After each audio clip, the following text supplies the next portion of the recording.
करमबीर बौद्ध दलित समाज से आते हैं, अम्बेडकरवादी नेता हैं।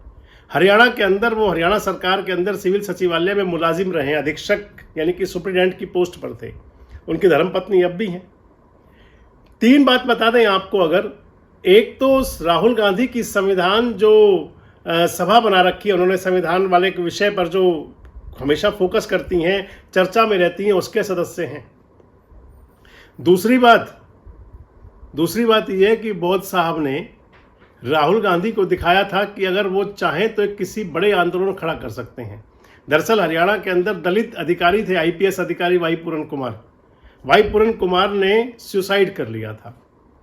उस मामले को लेकर के जितना तूल दिया गया, खासकर एससी समाज की तरफ से, उसके अंदर करमबीर बौद्ध मुख्य भूमिका में थे।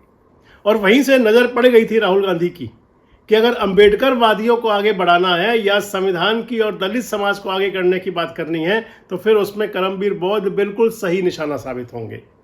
और इधर तीसरी बात, कांग्रेस पार्टी के हरियाणा इकाई को एक संदेश दे दिया कि अब हरियाणा के अंदर किसी प्रकार की गुटबाजी नहीं चलेगी, क्योंकि अगर हरियाणा के अंदर कैंडिडेट की बात थी कांग्रेस से दलित प्रत्याशी आने की, कोई कह नहीं सकता था कि करमबीर बौद्ध नाम का कोई व्यक्ति सामने आएगा और उसको एकाएक कांग्रेस कैंडिडेट बनाएगी।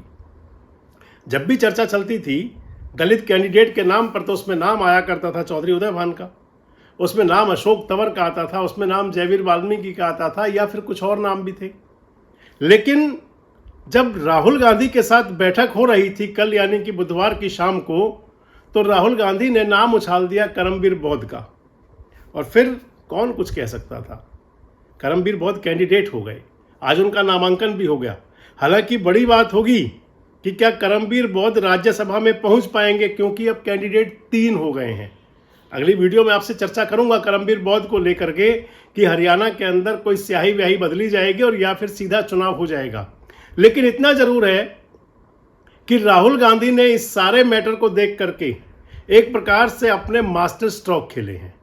राहुल गांधी ने यह संदेश भी दे दिया कि कांग्रेस पार्टी के अंदर अब ना तो गुटबाजियों को ना गुटबाजों को बढ़ावा नहीं दिया जाएगा।